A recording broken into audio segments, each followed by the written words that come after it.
Hello, my name is Burke Hedges, author of the best-selling book, The Parable of the Pipeline.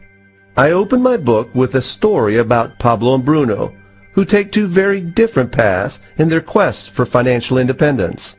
What you're about to see is the delightful animated story of their adventure. So, sit back, relax, and enjoy the life-changing lessons in The Parable of the Pipeline.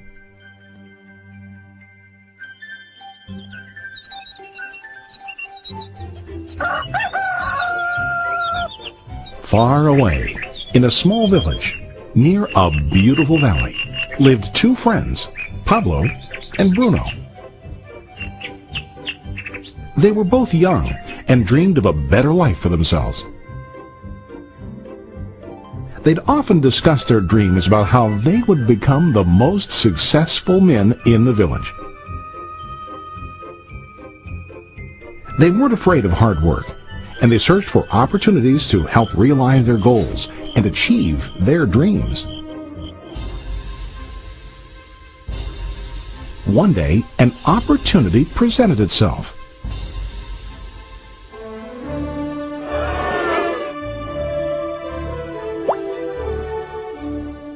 The mayor of the village decided to hire two people to bring water from a spring up on the mountain, across the valley, back down to the village. They were to be paid based on the amount of water delivered to the village. Bruno and Pablo enthusiastically got to work. Every day, from morning till evening, they carried buckets to and from the spring. They worked hard, carrying water to the village. In the evening, they'd return home with their day's wages.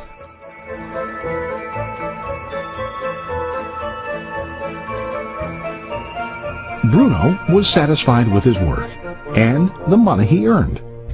He was sure that with this work he could achieve his dreams.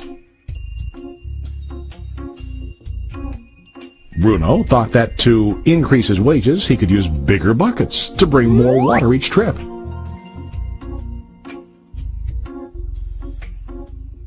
He believed with a larger income he would soon be able to buy a cow and the house that he dreamed about.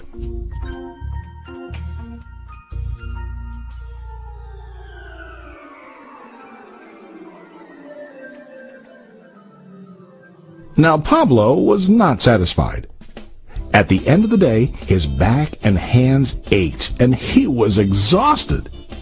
He was looking for an easier way to earn more. One day an idea occurred to Pablo. He imagined building a pipeline to deliver the water from the mountain spring to the village.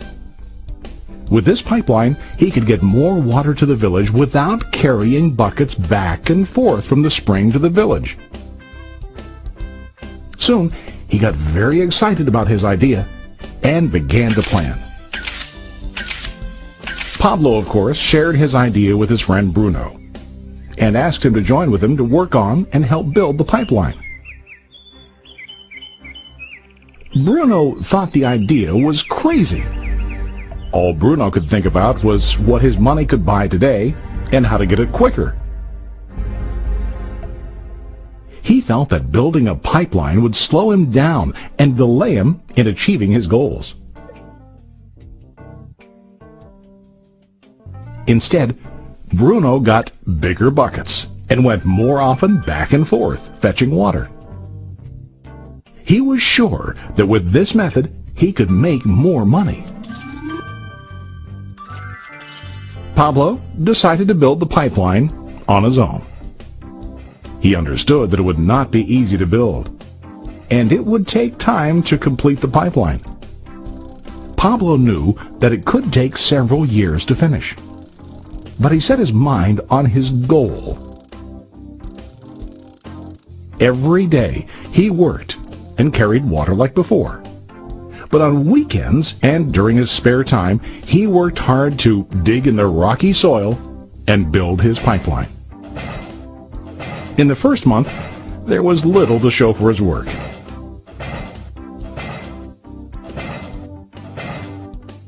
Bruno and the villagers laughed and teased him. They called him Pablo the Pipeline Man. During this time, Bruno's income doubled. He already bought a cow and a bigger house. His lifestyle changed. He now spent time after work in the bar, enjoying his hard-earned wages from delivering water.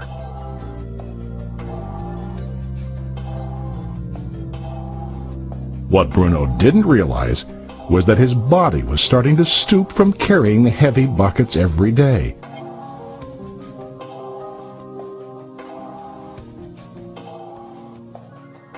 His face looked worn and his body tired.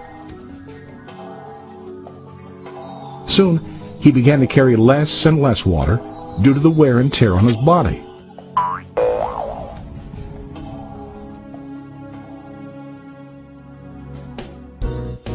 Month after month, Pablo worked.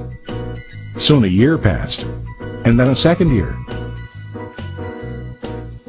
Finally, Pablo finished his pipeline.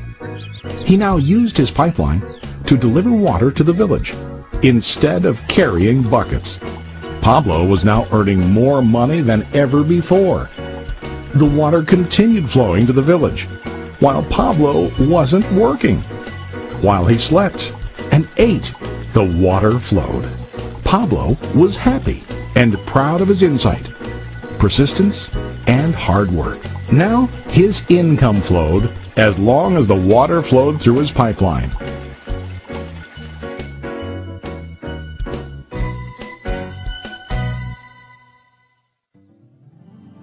The story of Bruno and Pablo is a reflection of life. Their jobs symbolize what most people do to earn money. Bruno gets his money using buckets. He goes back and forth, carrying his buckets from the spring to the village in exchange for money. To increase his income, he either has to go more frequently to the spring or to use larger buckets. It's common in real life to increase our income by working harder. For example, working overtime or getting a second job. We also increase the size of our buckets by accepting a higher paying position, which often includes spending more time on the job. Most of us exchange time for money like Bruno. We know that every person has only 24 hours in the day and that it's not possible to use all our time to work. The most difficult time comes when we can no longer exchange time for money due to age, health, or other reasons. Then, our income stops. Now let's review what Pablo did. Very wisely, Pablo did not exchange all of his time for a limited income, but he used some of his time to build a pipeline. He knew that the pipeline would bring ongoing income as long as the water flowed. An ongoing income that multiplied the time he worked each day. Pablo knew that someday, maybe because of age or health, he would no longer be able to exchange his available time for money. Pablo knew that if he could make his idea of a pipeline work, then he only has to do the hard work of building the pipeline. After the pipeline was completed, Pablo was able to monitor and maintain the flow of water to ensure that his income will continue. Pablo has shown us that to earn an income, we don't always have to directly exchange time for money. There really are better ways. How about you? Are you still like Bruno, who directly exchanges time for money? Or do you want to be like Pablo, building and maintaining a pipeline for ongoing income? If you are interested in the idea of building your own pipeline, contact the person who lent you this presentation. You can start building your pipeline today.